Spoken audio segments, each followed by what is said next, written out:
All right, so this is part 2 of our acceleration. Now we're looking at specifically some examples. I'm going without the video today, so you don't get to see an image of me, but that should be okay because we just need to be able to work out a few problems. I just want to get my colors set here. Remember in our last video, we were looking at constant acceleration. So we had our different graphs and we looked at it in terms of that changing slope of a position time graph gave us a velocity changing, and that velocity changing gave us a slope, and that then gave us a third graph that we call the acceleration time graph, which was nice and flat, gave us a constant line. Okay, so again, acceleration graphs look like this. So this is my acceleration. Usually I use lowercase a. Acceleration versus time graph. So we have constant acceleration. Okay. Now from that we had these three formulas. So we did say that acceleration is a change in velocity over a change in time, and this equation right here represents that exact same thing. It's looking at a change in velocity, so final minus initial, over a change in time. Generally our time always starts at 0, so we always just have a t, and so that's how we kind of get this equation. So that's kind of the back end story behind those. The other two are just related. I think I talked about this one in the last video, and this one is just now a combination of those two. So we're just able to use three equations, and I put them up on the boards on either side of the room so that we can use them. All right, so now on to some example problems. Here we have a race car.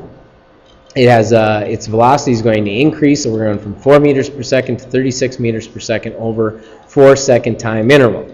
We want to know what's its average acceleration. So now that's our kind of key here, is that we have an average acceleration.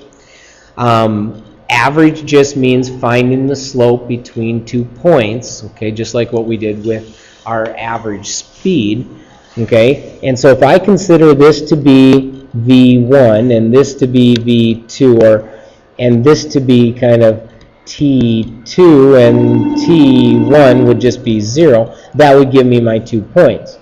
And I can find the slope between them. I want to start to, though, move into how I use those other equations.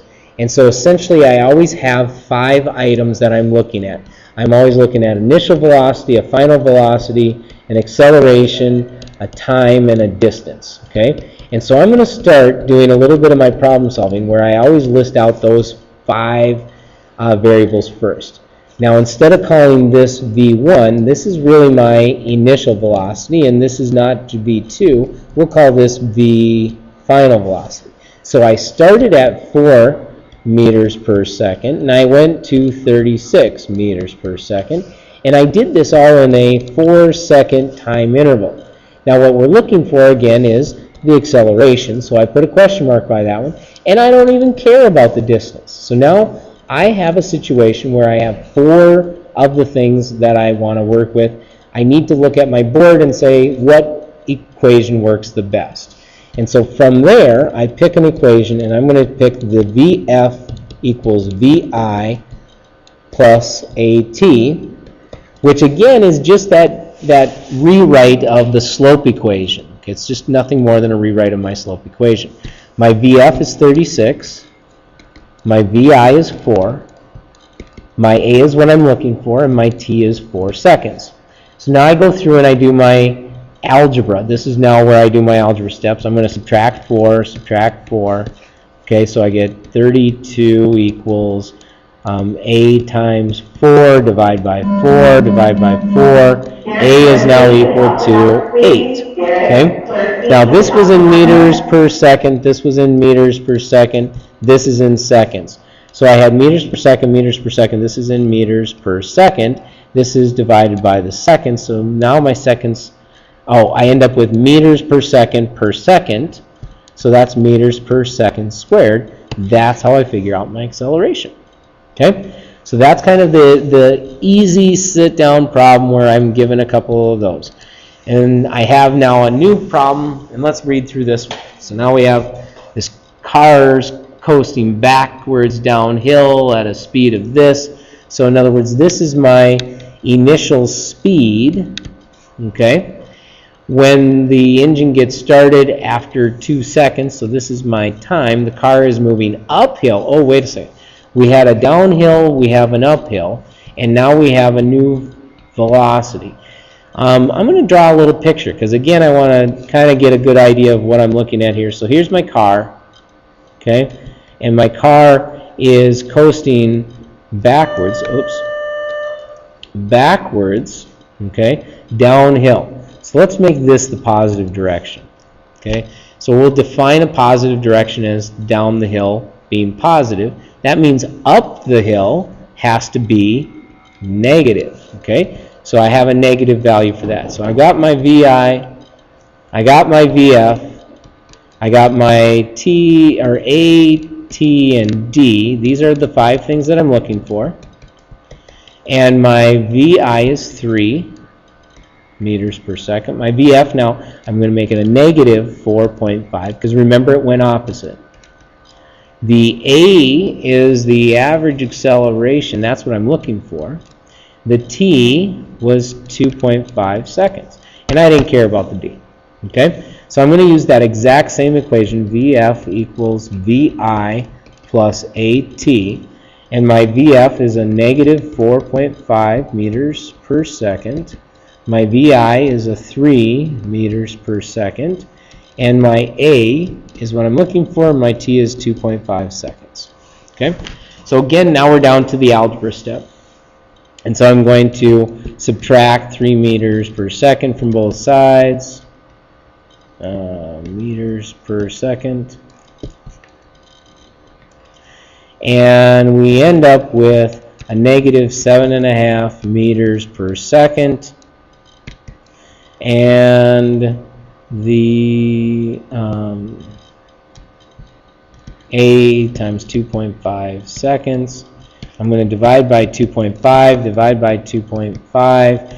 A now comes out to be negative 3 meters per second squared. That's my acceleration, and that just tells me, the negative just tells me that I'm accelerating up the hill, okay? So I was actually accelerating on average up the hill instead of down the hill, even though I had some coasting going on, okay? So there you go. That's 2 example problems where we used this equation, and I'll always refer to that one probably as the middle of our 3, okay, because they're kind of all go together. All right, another question. Okay, now we're going to read through this one. This one we have a skateboarder. It's moving at a constant velocity. Constant velocity. When she starts up an incline that causes her to slow down with a constant acceleration. How much time passes from when she begins to slow down until she begins to move back down the incline? So I'm going to draw my little picture here. So here we go. So I've got my skateboarder. Okay. We're going to define this as the positive direction. So we have constant velocity, okay, through this stage. And then once we get here, we have like constant acceleration. So this is my constant V. This is my constant A. Okay? So it's kind of a 2-phase problem. We want to separate out those 2 phases so that it's easier to kind of look at. And we want to know how much time passes from when she begins to slow down until she begins to move back down the incline. It looks to me like we're not really interested in anything to do with this part. We're just interested with the point right there, which is that we're moving at this speed. So I'm going to list out some VI, VF, ATD items and see what I can find here. So this point says I was moving at 1.75 meters per second. So at that point, right here, before I start up the hill, I have an initial speed of 1.75 meters per second. Now, at some point up here, I'm defining this as the positive direction. There's an acceleration that's working against me. And so that acceleration is negative. Okay? And so that's a negative acceleration, which means that I'm going to slow down. So my skateboarder is actually slowing down. Now, at some point out here, I actually stop moving because I hit that 0 meters per second, and then I start to go back down the other way. So in other words, I should have here a 0 meters per second, and now I'm looking for how much time does it take. Again, don't care about the distance in this problem, so I'm looking at it. I have A, T's, VF, VI. I'm going back to that middle equation again. So far we've only done 3 with the middle equations. Let's do this. So 0 meters per second is equal to 1.75 meters per second plus a negative 0.2 meters per second squared t. So again, I'm going to do my algebra to solve for t. So this becomes negative 1.75 is equal to a negative 0.2t divided by a negative 0.2. Okay, and I'm going to turn on that. So 1.75 divided by 0.2 comes out to be t is equal to 8.75, and that's now seconds.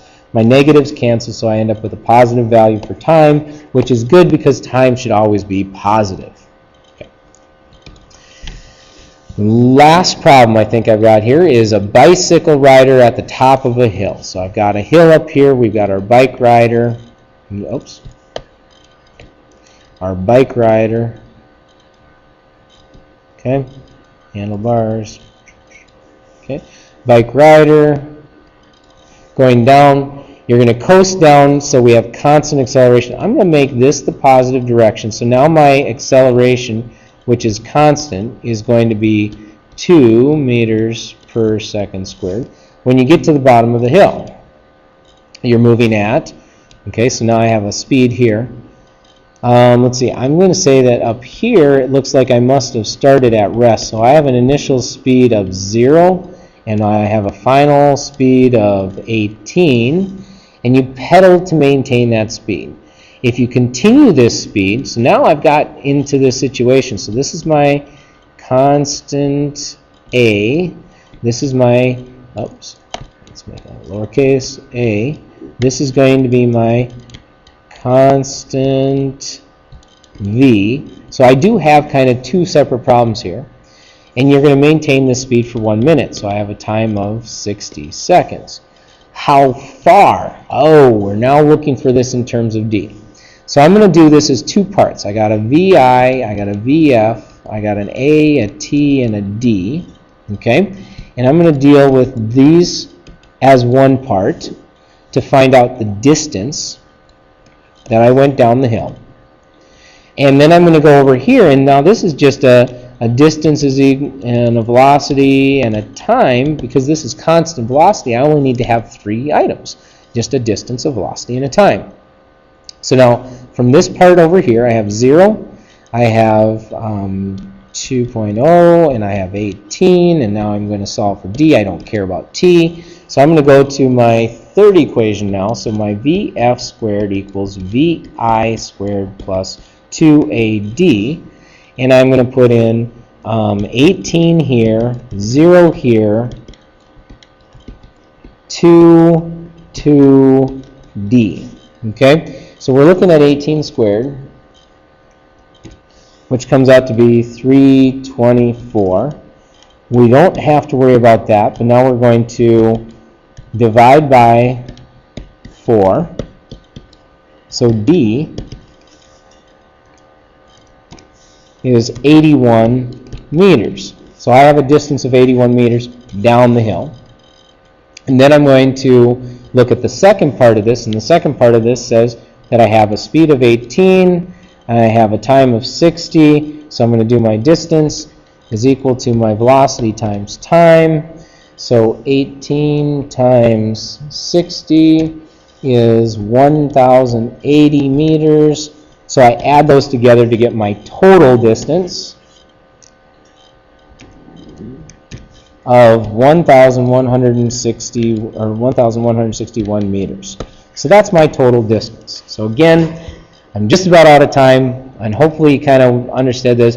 If I went a little fast, just go back over and kind of rewatch them, pause them, slow them down so you can see the algebra steps that are going on. All right, have a good night.